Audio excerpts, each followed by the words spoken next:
大家好，欢迎来到明星新闻中国渠道。本期视频内容均基于真实资料整理，力求客观呈现。视频画面未使用AI生成，仅封面由 Canva 制作。我们始终希望通过内容传递温暖与正能量，陪伴大家感受更积极的生活。赵丽颖不行了，她刚用2-3亿票房狠狠扇了黑子。冯小刚加赵丽颖，清明档狂揽2-3亿，黑稿再恶意也遮不住实力派演员的光芒。最近全网都在唱衰赵丽颖，赵丽颖不行了，她早就没市场了的声音铺天盖地。可谁能想到，她仅凭一部电影就用2-3亿票房，狠狠扇了所有黑子一记耳光。春节后整整80多天，国产电影市场冷得像冰窖，没有一部片子能突破亿票房，业内人士个个愁眉不展。直到清明档，冯小刚带着向阳花登场，主演正是被唱衰的赵丽颖。上映前，质疑声从来没停过。有人说赵丽颖撑不起大银幕，有人说冯小刚拍不出好作品，还有人蹲在评论区就等着看两人的笑话，甚至有营销号提前放话，说这部片子必扑，投资方要血本无归。可现实狠狠打了这些人的脸，向阳花首日票房就直接砸了，一路高歌猛进，最终斩获2-3亿票房，稳稳拿下清明档冠军，投资方赚得盆满钵满，笑开了花。可能很多人不知道，现在的电影市场有多残酷。业内有个公开的数据，100部电影里能实现盈利的不超过15部，剩下的要么保本，要么直接亏损。很多投资方投一部亏一部，慢慢就不敢再轻易涉足电影行业。而赵丽颖已经连续2年主演的电影票房全部过亿，而且每一部都能盈利，这可不是靠运气，是实打实的观众信任，是她一部部作品攒下来的底气。这次在向阳花里，赵丽颖彻底打破了大家对她的固有印象。她没有穿精致的礼服，没有化精致的妆容，全程灰头土脸，身上沾满泥土，饰演的是一个刑满释放的底层女人，为了活下去，在泥的里挣扎奔波，尝尽了生活的苦。更让人意外的是，她全程用方言演戏，语气、神态，甚至一个细微的动作，都完全贴合底层女性的状态，没有一点偶像包袱。有一个镜头，她被人误解，被人驱赶，站在雨里，没有一句台词，只是眼神里藏着绝望，却又透着一股不服输的韧劲，那种底层小人物的无奈与坚强，被他演绎得淋漓尽致。不少观众看完都说，就这一个眼神就够格拿奖，这才是真正的演员，不靠颜值靠实力。可就是这样一个靠作品站稳脚跟的女演员，却总被人恶意针对。熟悉赵丽颖的人都知道，每次一到颁奖季前，她的黑稿就会扎堆出现，铺天盖地，让人防不胜防。黑稿的内容千篇一律，手法老套又拙劣，要么编造她和导演的不实恋情，恶意捆绑炒作，要么造谣她资源下滑，没人愿意和她合作，甚至还有人故意抹黑她的演技，说她的表演全是套路。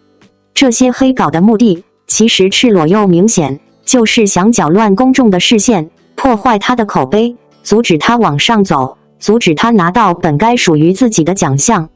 毕竟在娱乐圈，一个有实力、有观众缘，还能扛票房的女演员，总会动了某些人的蛋糕，总会让一些人坐不住。有人说，赵丽颖需要一个奖项来证明自己，可实际上她根本不需要。她的票房成绩，她的观众口碑，她塑造的一个又一个鲜活的角色，都是最好的证明。反倒是那些躲在背后写黑稿的人，才是最可悲的。他们自己没有实力，就只能靠恶意打压别人，来寻求心理平衡。现在全网都在讨论，赵丽颖的演技到底够不够格拿奖？黑稿的背后到底是谁在操控？有人力挺赵丽颖，说她配得上所有荣誉，凭实力说话，不该被恶意针对。也有人被黑稿带偏，觉得她确实有争议，不配拿奖。电影市场冷清的当下，赵丽颖用2-3亿票房给行业注入了一剂强心针，也用实力证明了自己的市场号召力。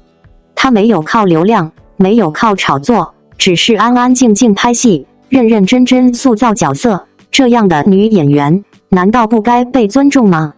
那些躲在背后写黑稿、搞打压的人，到底是怕她太强，还是怕自己太弱？一个靠作品说话的演员被恶意针对到这种地步，这到底是谁的悲哀？在很多人习惯用流量话题去衡量演员价值的今天，真正靠作品说话的演员反而显得格外珍贵。最近围绕着赵丽颖的舆论就是一个典型例子。网络上不断有人唱衰，说她过气扛不起大荧幕，可现实却给出了最直接也最有力量的回答。由冯小刚执导，赵丽颖主演的电影《向阳》花在清明档拿下约2-3亿票房，成为档期冠军。这组数字看似只是一个成绩，但如果把它放到当下略显冷清的电影市场里，就会明白它的分量。春节档之后的电影市场一度沉寂，许多作品难以突破1亿元门槛，而《向阳》花的出现就像一束突然照进影院的光。更值得说的其实不是票房，而是赵丽颖在片中的表演。很多观众在走进影院之前，脑海里可能还停留在她过去的形象，温柔、清秀，带着几分灵气的女主角。但在《向阳》花里，她几乎把这些熟悉的标签全部丢掉。影片中的她灰头土脸，衣服沾着泥土，脸上没有精致的妆容，演的是一个刚出狱，在人生低谷里挣扎求生的普通女人。这样的角色对演员来说从来不是安全区，因为观众不会被华丽外表吸引，只能直面最真实的表演。而赵丽颖恰恰用最朴素的方式完成了这场挑战。她全程使用方言，语气里带着生活的粗粝感，举手投足都像一个在现实里艰难讨生活的人。有一场戏，角色被误解、被驱赶，她站在雨里沉默不语，没有台词，只有眼神。那种被命运逼到角落却依然不愿低头的倔强，在短短几秒里就完全呈现出来。很多观众走出影院后都在讨论那个镜头，说那一刻几乎忘记了这是演员在表演，只觉得眼前站着一个真实的人。如果把赵丽颖这些年的发展轨迹连起来看，就会发现她的变化其实很清晰。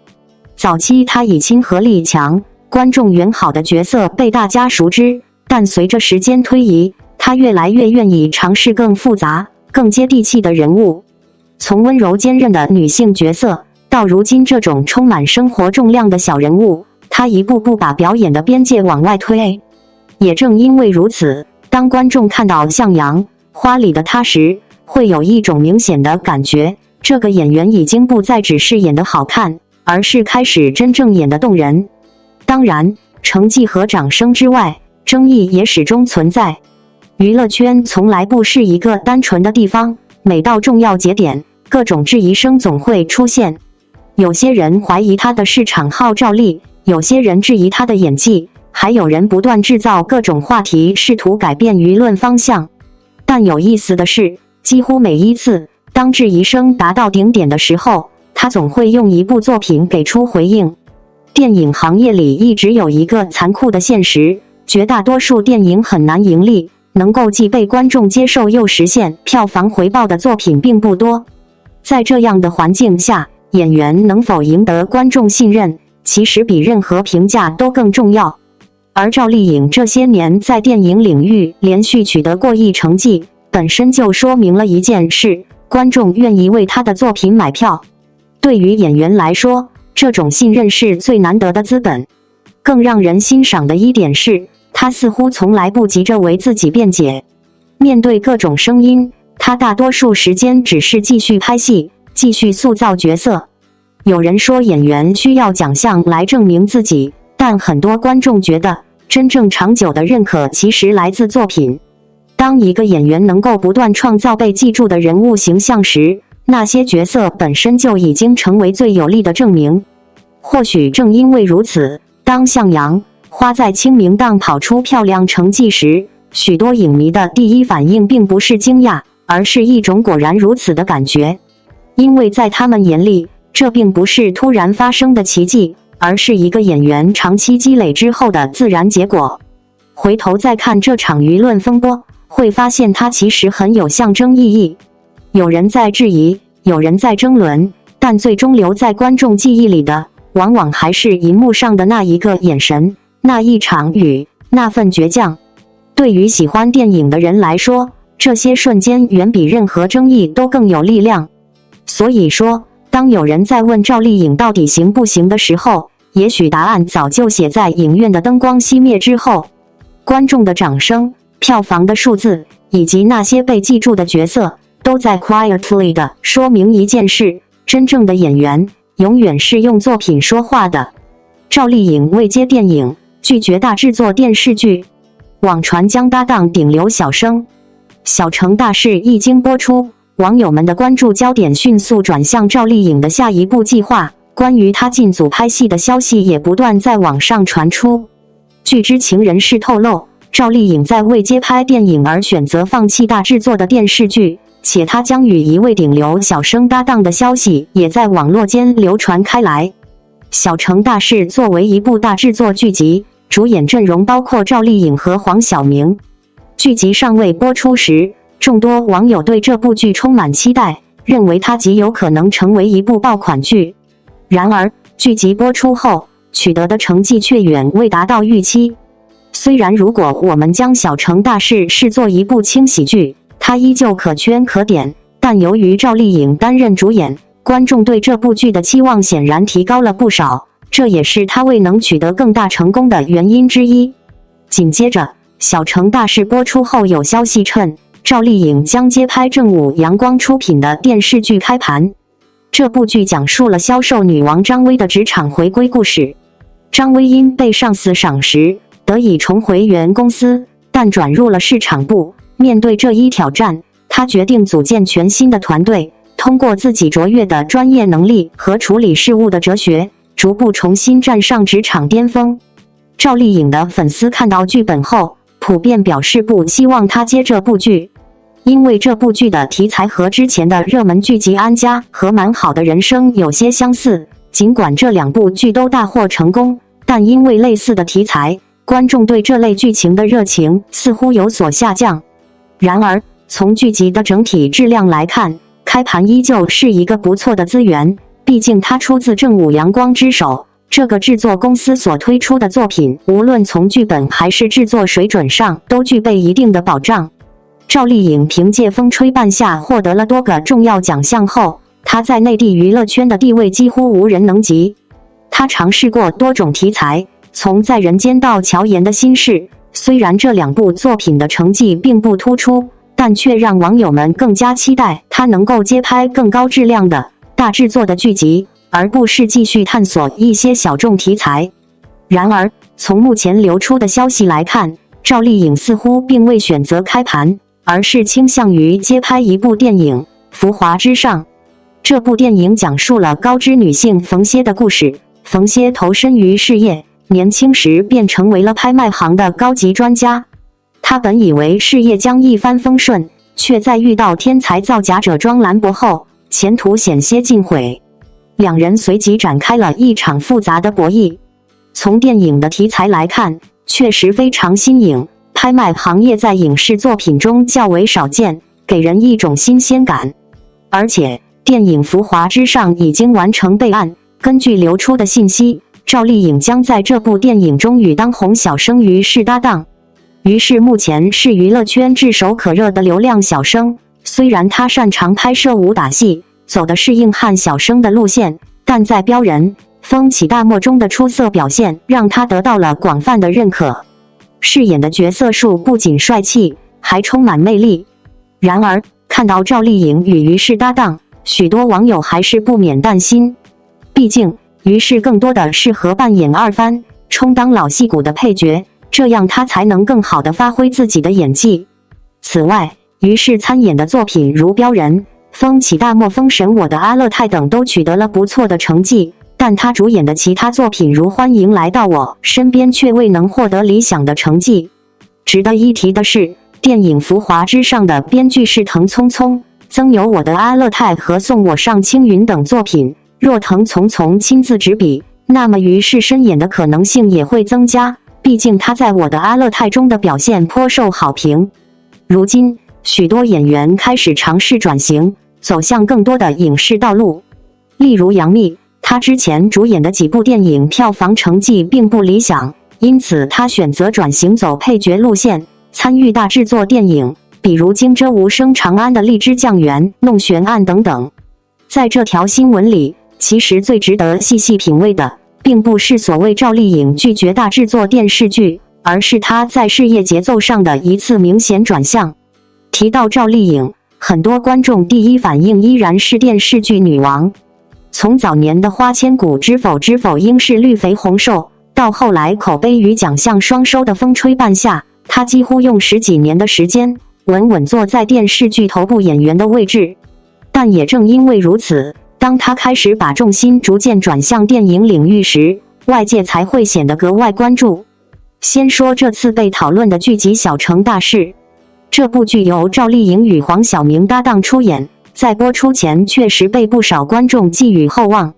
毕竟两位演员在各自领域都属于有代表性的实力派，加上制作规模不小，自然容易被看作爆款预定。但电视剧市场这几年变化很快，观众口味也越来越挑剔。一部剧如果没有特别突出的剧情亮点，即使演员阵容再强，也很难形成真正意义上的现象级热度。小城大事播出后的反响只能算中规中矩，也让不少人重新开始讨论赵丽颖接下来究竟会往哪里走。随后传出的一个消息是她可能接拍由正午阳光出品的电视剧开盘。正午阳光在国产剧领域的口碑一直不低，从制作到剧本都有相当稳定的质量保证，所以单从资源角度来说，这部剧其实并不差。故事围绕职场女性张薇展开，她在事业低谷后重新回到公司，通过组建团队和解决一个个难题重新站上巅峰。这类职场成长题材在前几年确实非常受欢迎，例如安家就是典型代表。但也正因为类似题材已经出现过多次，一部分观众难免会产生审美疲劳。尤其是对赵丽颖来说，她在《风吹半夏》中塑造的许半夏已经把女性创业者的气质演得相当鲜明，如果再接一部结构相近的职场剧，难免会被拿来比较。对于一个已经站在事业高位的演员而言，重复成功模式固然稳妥，却未必是最有突破性的选择。正是在这样的背景下，电影《浮华之上》的消息开始在网络上流传。这部电影讲述拍卖行业的故事，核心人物是一位年轻就成为拍卖行专家的女性冯歇。她原本在职业道路上一帆风顺，却因为遇到天才造假者庄兰博，卷入一场复杂而危险的博弈。从题材来看，拍卖行业在影视作品中并不常见，既有知识门件，也带着悬疑和心理对抗的色彩，本身就具备一定的新鲜感。如果消息属实，赵丽颖将在这部电影中与于适搭档。于是近2年在电影领域的存在感不断上升，从《封神》到《我的阿勒泰》，她的表现逐渐被观众熟悉。尤其是在一些带有动作或冒险元素的角色中，她展现出比较鲜明的个人气质。对于这样一位年轻演员来说，如果能与赵丽颖这样的成熟演员合作，本身也是一次值得期待的组合。当然，也有部分网友对这对搭档表示担心。原因很简单，电影市场对演员组合的要求往往更加严格。电视剧可以依靠几十集的篇幅慢慢建立人物关系，而电影只有短短2个小时，演员之间的化学反应就显得格外重要。不过换个角度看，这种新鲜组合反而有可能带来意想不到的火花。更值得注意的是，《浮华之上》的编剧是藤聪聪，他曾创作过《送我上青云》和《我的阿勒泰》等作品，在人物刻画上向来比较细腻。如果这部电影真的由他执笔，至少在故事深度和人物层次上，会比一般商业片多几分看点。从整个趋势来看，越来越多的演员正在重新思考电视剧与电影之间的平衡。例如，杨幂近年来也在尝试调整路线，从单纯主演商业片，逐渐转向参与更具制作规模的大电影项目。对于已经在电视剧领域证明过自己的演员来说，电影确实是一个新的舞台。回到赵丽颖本人，其实她的职业选择一直都有一个很明显的特点，不急于求稳，而是愿意尝试不同类型。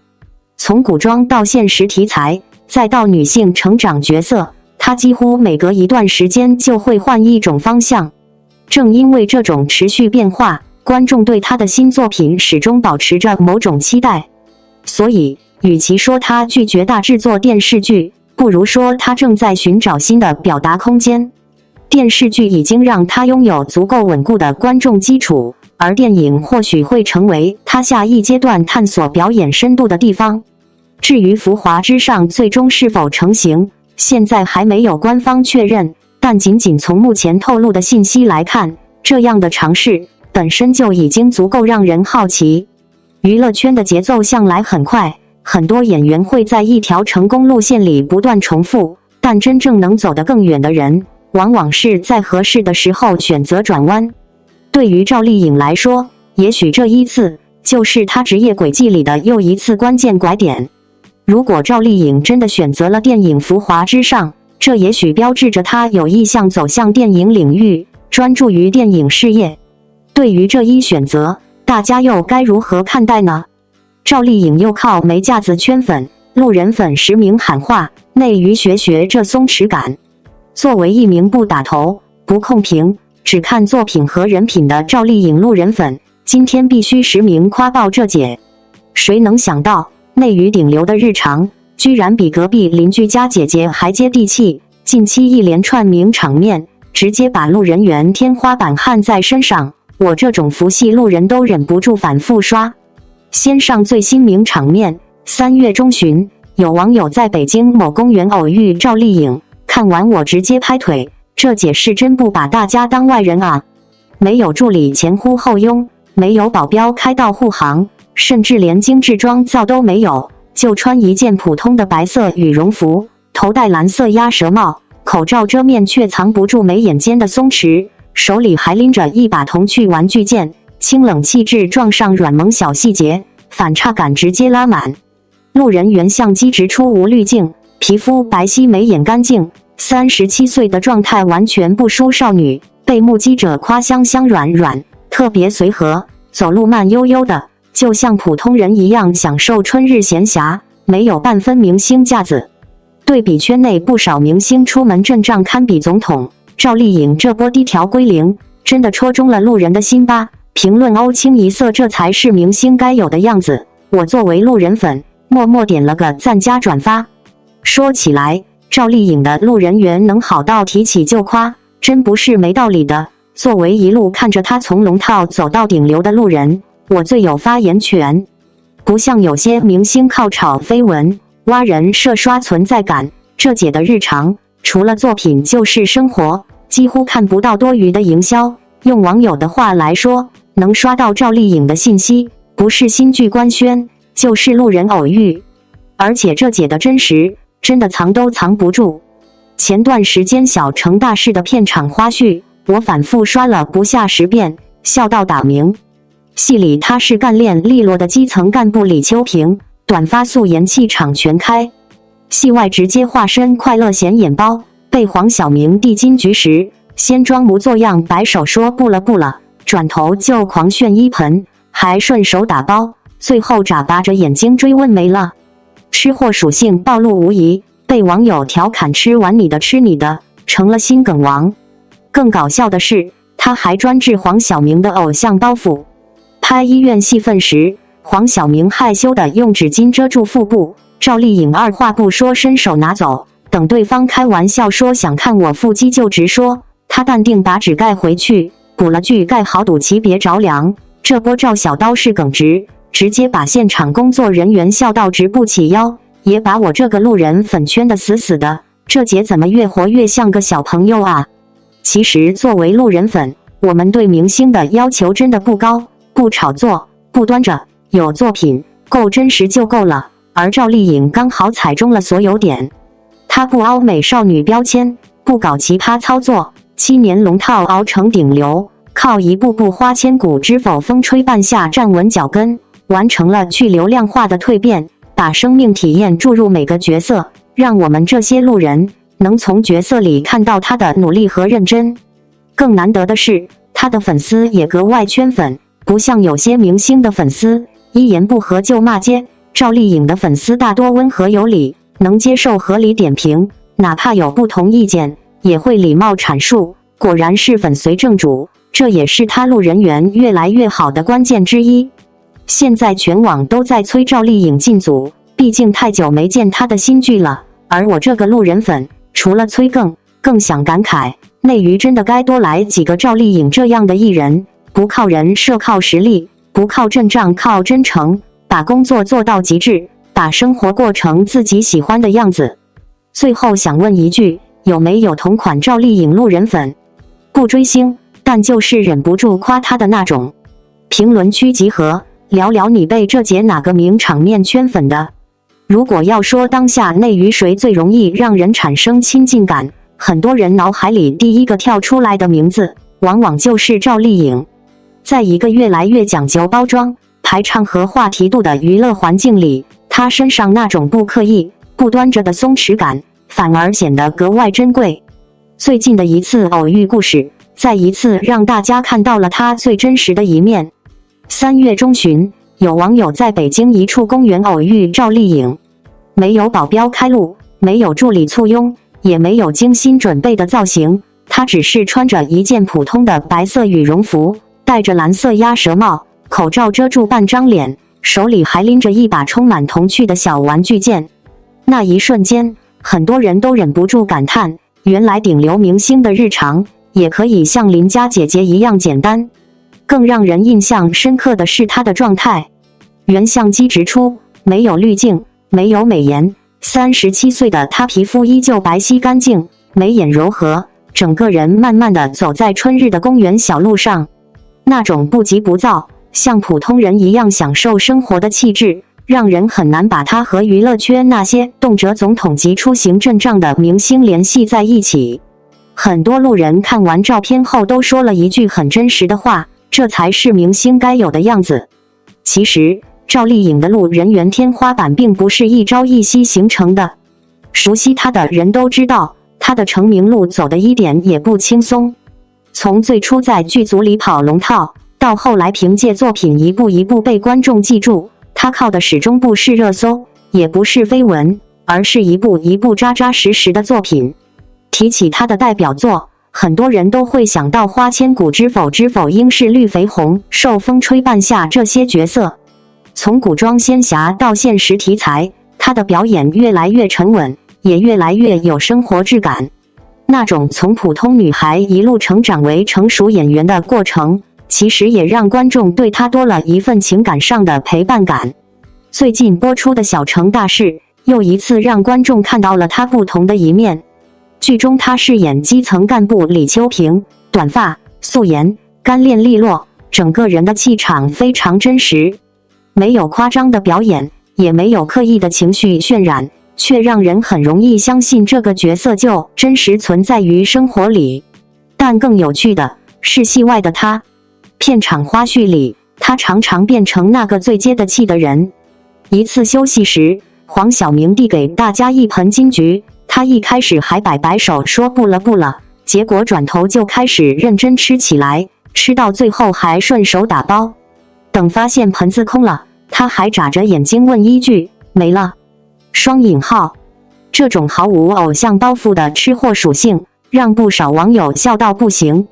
还有一场医院戏份的幕后花絮也特别有意思。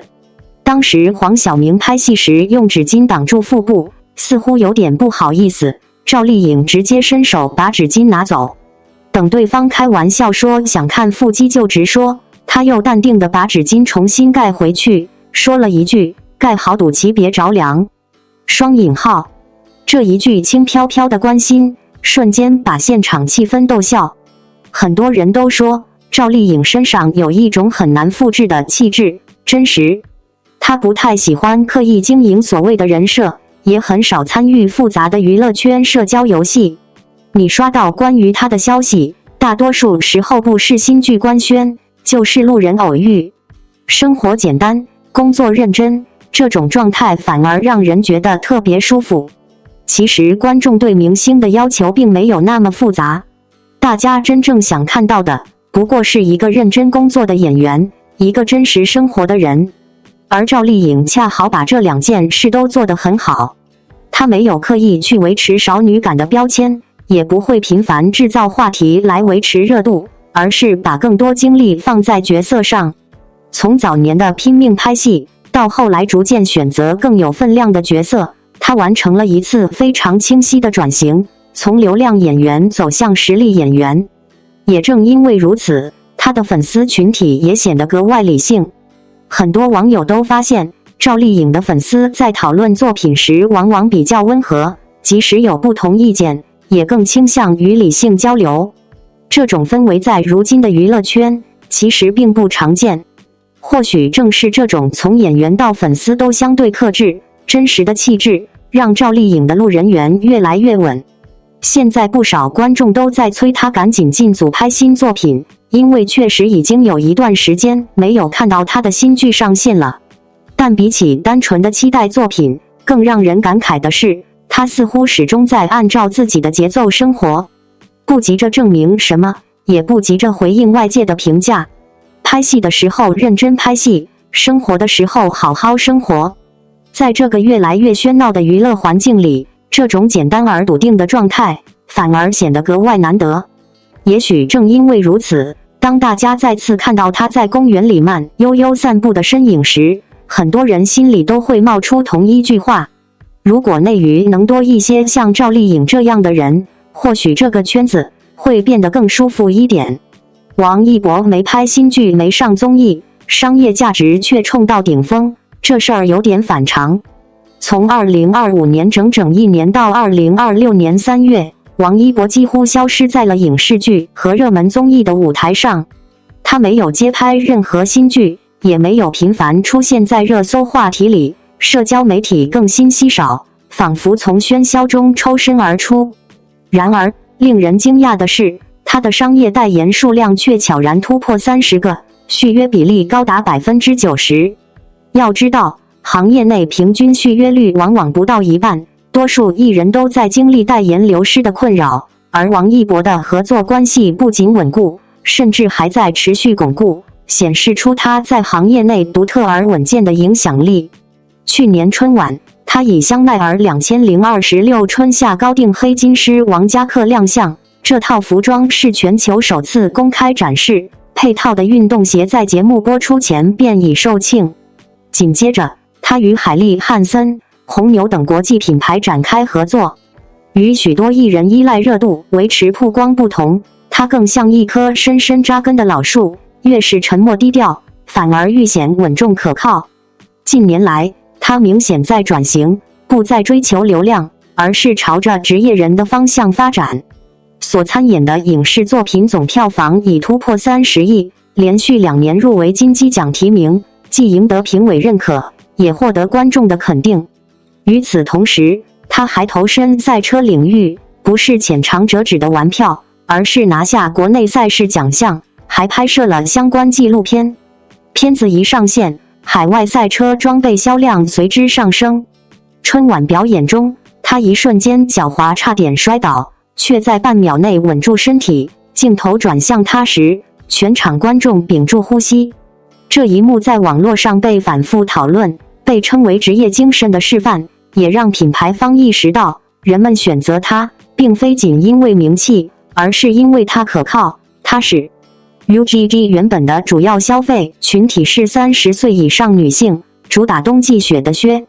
但与他合作后，购买者中年轻群体大幅增加，首发款刚上架就售罄，打破了性别和季节的局限。LACOSTE 的效果更为明显，自2024年签约他以来，大中华区年度销售额接近30亿欧元，全球首穿款在48小时内售罄，母公司股价1周内上涨2.4%，海外媒体报道量更是翻了3倍。库迪咖啡原本只是地方小品牌，自宣布由他代言后，话题阅读量暴涨至8亿，门店销量一举增长8成至3倍以上，部分城市门店甚至缺货，不得不从周边城市调货。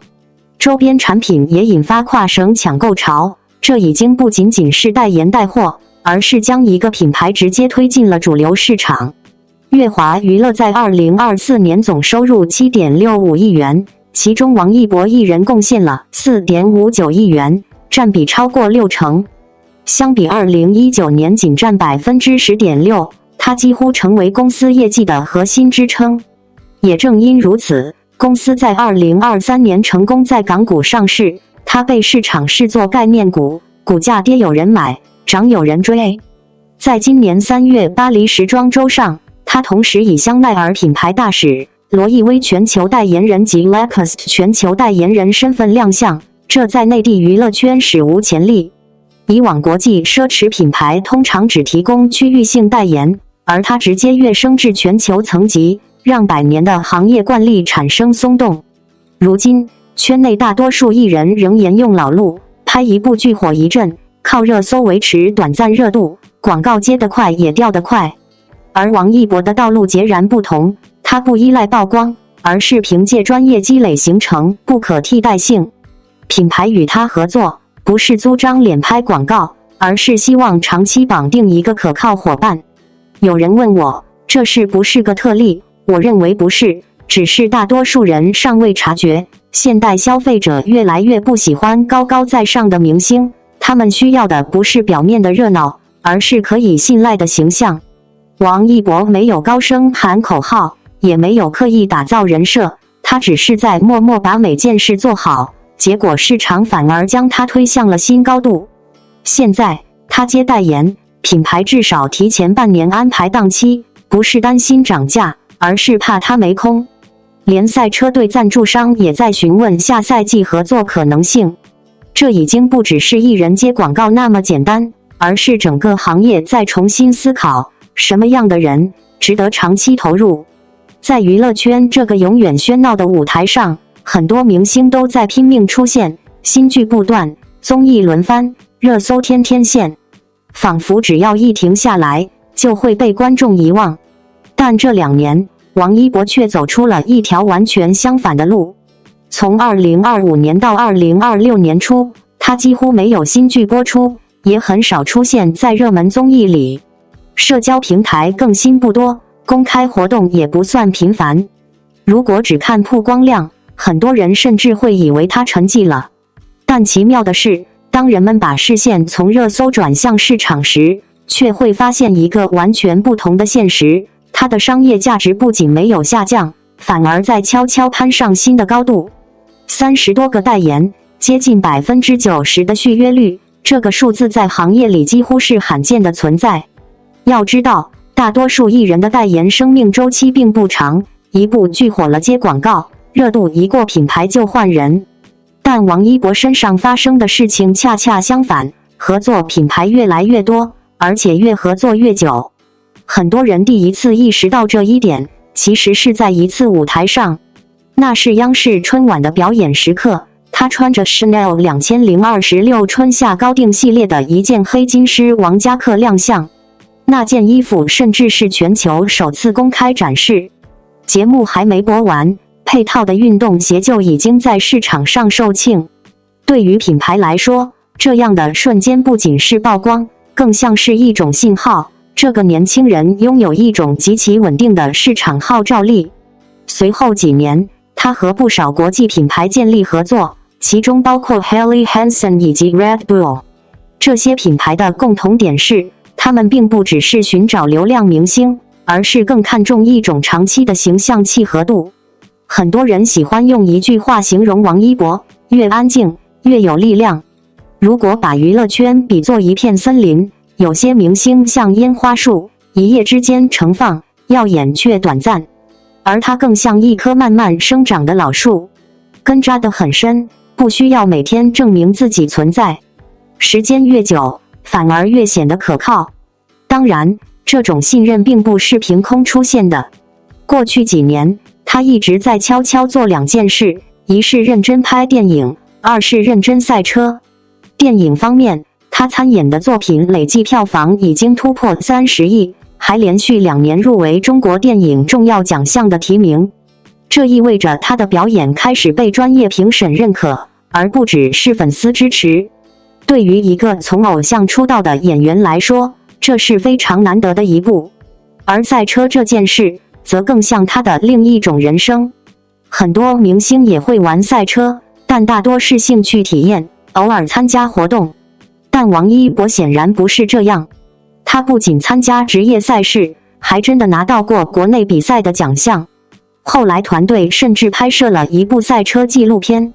有趣的是，纪录片上线之后，海外赛车装备的销量居然明显上涨。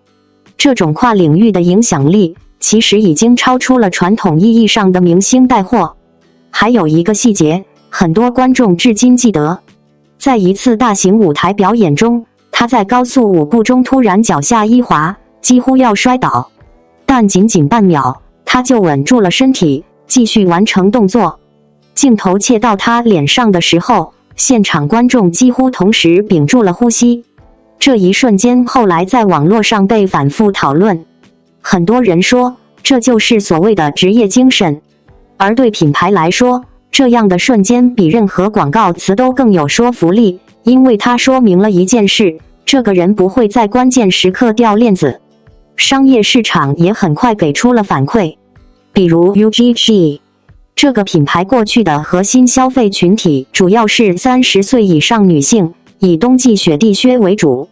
但在和王一博合作之后，年轻消费者明显增加，新款上线几乎瞬间售罄，品牌的受众结构甚至出现了明显变化。再比如 Lacoste， 自从他成为代言人之后，大中华区销售额明显增长，一些他手穿的款式在短时间内被抢购一空，海外媒体的报道量也随之上升。还有 Coty Coffee， 这个原本区域影响力有限的咖啡品牌，在宣布合作后，网络话题阅读量迅速冲到数亿，门店销量大幅增长，很多城市甚至出现断货情况。这些例子放在一起看，就会发现一个很有意思的现象：王一博带来的并不只是粉丝购买力，更像是一种信任转移，观众信任他，于是也愿意尝试他合作的品牌。在今年的巴黎时装周，他同时以多个品牌的重要身份亮相，既是 Chanel 品牌大使，又是 Loewe 全球代言人，同时还是 Lacoste 的全球代言人。这样的组合在中国娱乐圈几乎是第一次出现。过去，国际奢侈品牌通常只给亚洲艺人区域级别的合作，而如今他直接进入全球体系，这其实意味着行业规则正在发生微妙变化。很多人喜欢问一个问题：王一博是不是个特例？也许某种程度上是，但更重要的是，它代表了一种新的明星模式。过去的娱乐圈依赖的是曝光，剧播一阵，综艺一阵，热搜一阵。但现在的消费者越来越成熟，他们不再只看热闹，而更在意一个人的长期形象。王一博没有刻意制造人设，也很少高调表达自己，他只是不断把事情做好，拍戏认真，舞台认真，赛车认真，结果反而是市场替他说话。如今，很多品牌在和他合作时，档期往往要提前半年安排，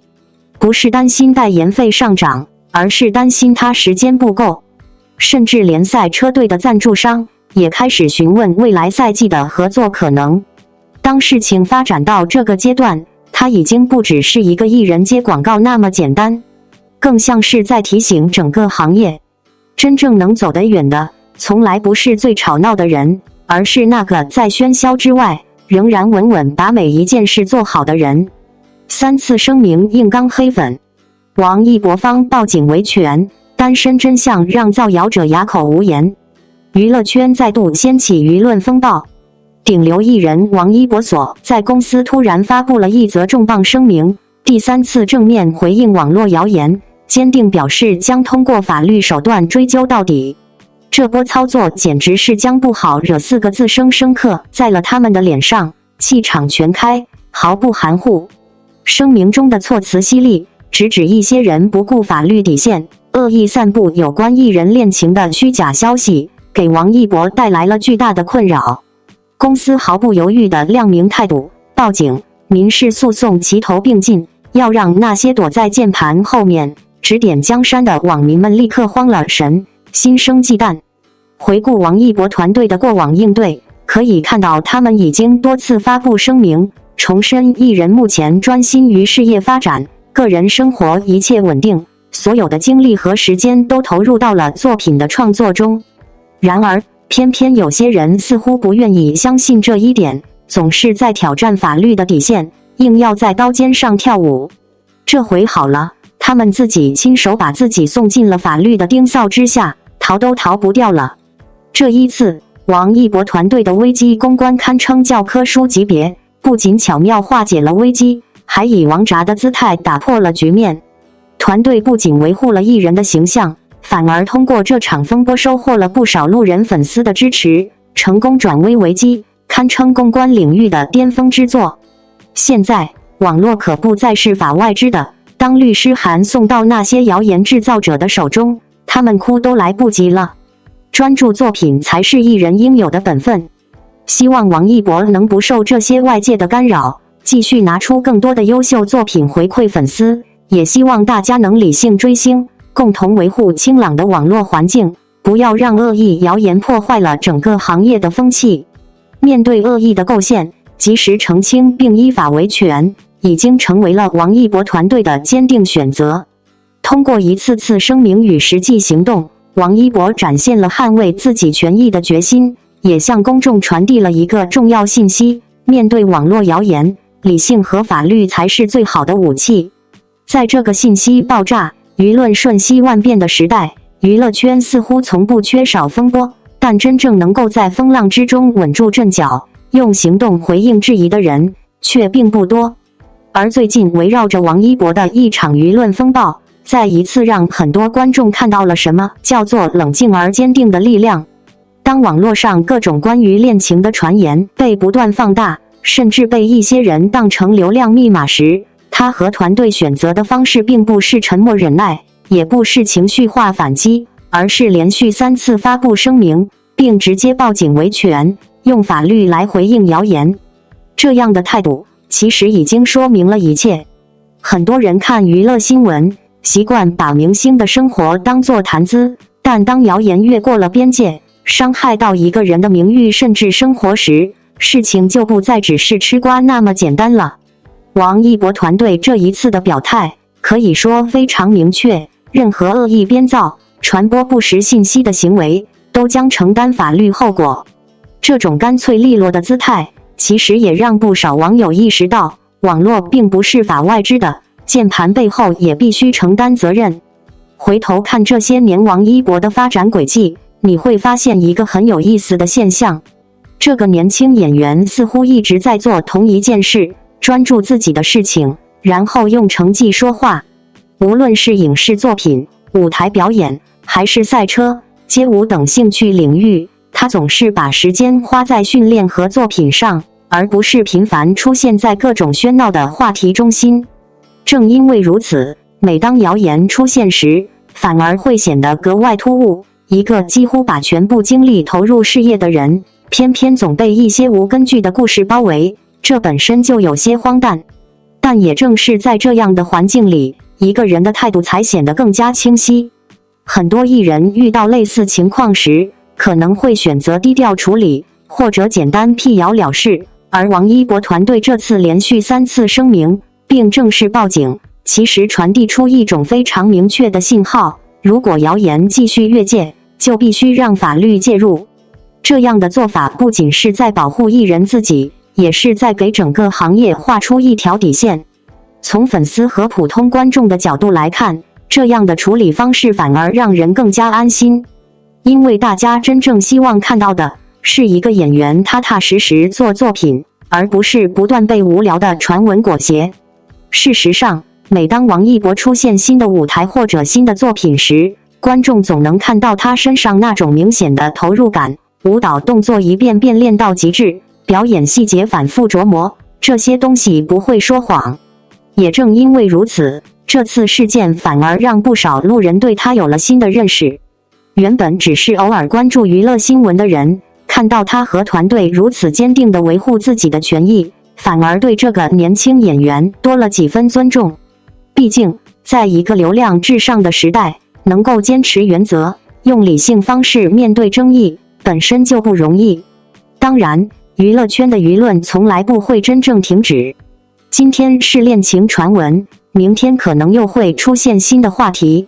但对一个真正专注事业的人来说，这些声音终究只是背景噪音。真正能够留下来的，永远是作品本身。所以，当这场风波逐渐平息之后，人们或许会慢慢发现，最有力量的回应其实从来不是争吵，而是时间。只要继续拍好戏，跳好舞，做好每一次舞台，所有的流言都会在现实面前失去重量。某种意义上说，这次事件也给很多观众提了一个醒，在信息传播如此迅速的时代，每个人都需要一点理性，不要轻易被情绪带着走，也不要随意传播未经证实的故事。因为当谣言变成伤害时，受影响的不只是一个人，还有整个网络环境。而对喜欢王一博的人来说，也许最好的支持方式其实很简单，把注意力重新放回他的作品上。毕竟，一个演员真正的价值，从来不是热搜的次数，而是舞台和荧幕上留下的那些瞬间。当灯光亮起，音乐响起，镜头开始转动时，观众看到的依然是那个认真、专注、不断突破自己的年轻人。风波终会过去，而努力与坚持，才是能够陪伴他走得更远的力量。感谢您观看视频。如果您觉得本时事通讯有用，请不要忘记点赞、评论和订阅。祝您生活愉快，充满活力。再见。